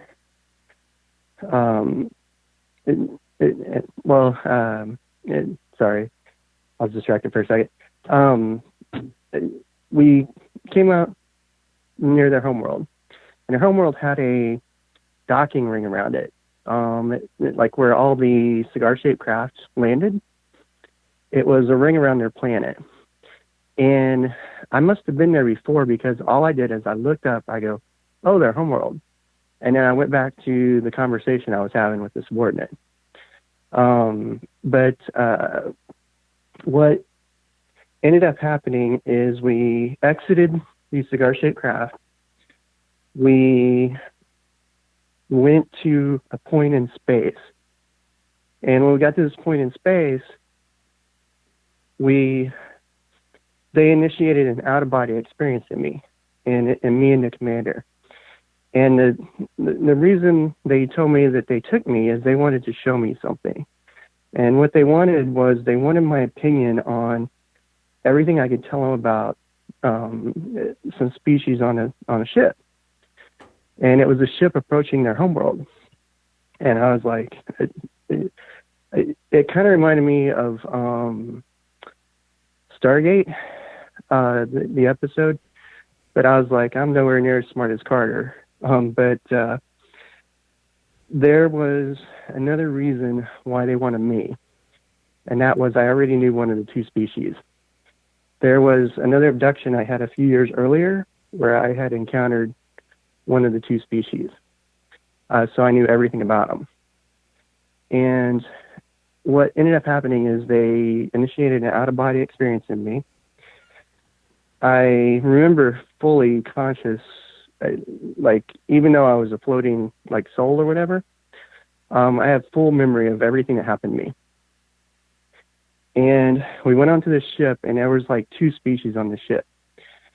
So one species is kind of like, I would describe them as the Borg. They were thousands of species. And then there was a master species that was a black species that was 10 feet tall. Its head was about 3 foot around. It had 3 fingers, two fingers and then like a thumb, but it was a claw-like. The master species was very much saw by sound. They could hear you breathing. If you had to hold your breath for them not to hear you, my opinion is they were probably born in space. But I was very familiar with the master species. So I spent the entire time on the ship studying the species that, the multiple species that were the Borg. And what ended up happening is I went into one of these bodies, and I got the impression of kind of like a hive mind. But they knew I was there, and they ended up shooting about 15 or 20 bodies out into space. And the gray alien got mad at me. And we only had an hour to study this thing. And then I spent 55 minutes studying the Borg species, and then we went, and for 5 minutes I studied the master species up on the bridge. And what I saw on the bridge was a screen that had 1 billion, and I'm not even joking, 1 billion ships theirs. And when this ship, well, after we got done studying them, they took me back to the egg-shaped craft, and then we flew back to the Gray's homeworld, and we beat the other craft there. This craft, when it approached this planet, was bigger than the planet. It was massive. And what I saw with my own eyes was an aerial battle between the Greys and whatever the species that came to their planet was. I saw the destruction of the Greys' homeworld. They literally got blown to pieces. The thing that was going around their planet got blown up. Every single time they would fire, the Greys would, it was like it was bouncing off of a shield. And every single time the big ship would fire, it was like one of their cigar-shaped craft was blowing up every time. We were on a ship that was designated not to engage. There was a few ships that were like back, and so they basically ordered a retreat, like everybody run. And they brought me back to Earth. When we were coming back, the 2 Greys on the ship with me actually got into an argument about whether or not to throw me out into space. Because they didn't want to, the commander didn't want to bring me back, but the subordinate talked to him and said, you know, he's going to die when they get to his world, so just let him die there. So they brought me back. But yeah, on March 10th, 2009, I witnessed the destruction of the Greys' homeworld. Well, hey, we're right near the end of the show. Mike, thanks for the call-in. And I thought the Greys weren't supposed to be emotional. That's one of the things everyone always says. That is quite the story you have there. And let me just ask you this. If you've told the story before, what is the type of reactions you get when you tell that story? I've never really told that story. I told that story to MUFON investigator once, and I didn't tell her at the time what the 2 species looked like. I was still kind of holding back the data, and she couldn't believe it, like that I was fully awake the whole time. Yeah, I mean, for you actually being there and the timing when there was actually destruction, that's all quite remarkable, to say the least. But I thank you for the call. Oh, no problem. All right. Thanks, Martin. All right, yeah, take care. Bye. All right, everyone. So thank you so much for listening to the show. And if you got this far, you're either listening live on the Dark Matter Digital Network or you are a supporter of the show. And if you are a supporter, thanks so much. It really helps us. I actually had to get another server for the podcast. Actually, it's getting busier. It's funny. It's getting busier almost by the week, which is a good thing. So it's what they call a gold-plated problem. So everyone, I want once again, we'll be back with Randy Nickerson about the Ariel School incident next week, and I think that's about it. We do have some great shows lined up, and I look forward to doing each and every one of them. And remember to keep your eyes to the sky.